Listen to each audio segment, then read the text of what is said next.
ఈ ప్రాబ్లం చూడండి. A metal bar when clamped at its center resonates at its fundamental frequency with longitudinal waves of frequency 4 kHz.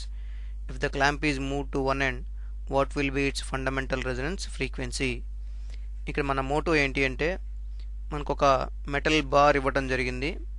ఈ metal బార్ని centre దగ్గర clamp చేశారు. Centre దగ్గర clamp చేసి దీనిలో vibration జరిగినప్పుడు ఈ సెంటర్ నుంచి ఫండమెంటల్ ఫ్రీక్వెన్సీ ప్రొడ్యూస్ అయింది. ఫండమెంటల్ ఫ్రీక్వెన్సీతో వేవ్ ప్రొడ్యూస్ అయింది. అప్పుడు ఏం జరుగుతుందంటే ఫండమెంటల్ ఫ్రీక్వెన్సీలో మీకు ఏర్పడేది ఒక లూప్ కాబట్టి సెంటర్ పాయింట్ దగ్గర నుంచి ఎండ్ దాకా ఒక సింగిల్ లూపు ఇలా ఏర్పడుతుంది. అలాగే రెండో వైపు కూడా ఇలా సింగిల్ లూపు ఏర్పడుతుంది.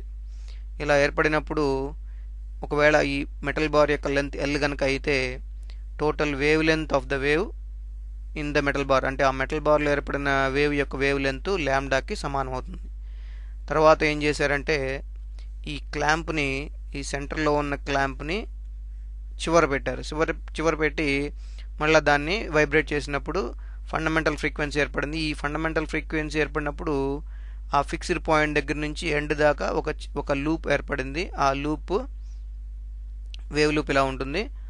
అప్పుడు దాని లెంత్ ఎల్ కనుక అయి ఉంటే వేవ్ లెంత్ వచ్చేటప్పటికి λ/2. ఎందుకంటే ప్రతి హాఫ్ లూప్ యొక్క వేవ్ లెంత్ λ/2.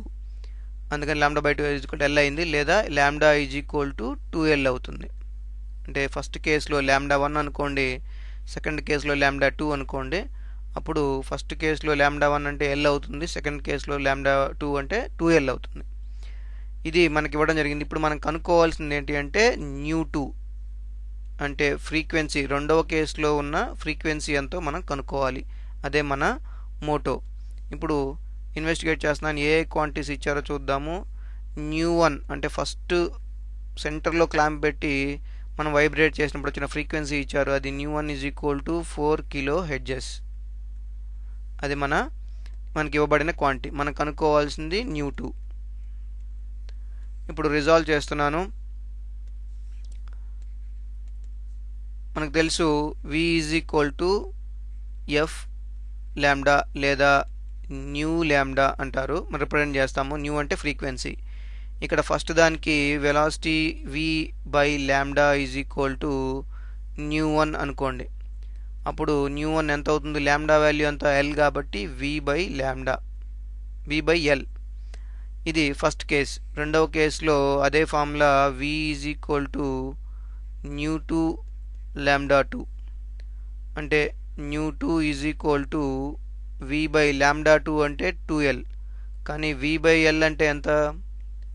న్యూ1. సో న్యూ1/2 దట్ ఈజ్ ఈక్వల్ టు న్యూ1 4 kHz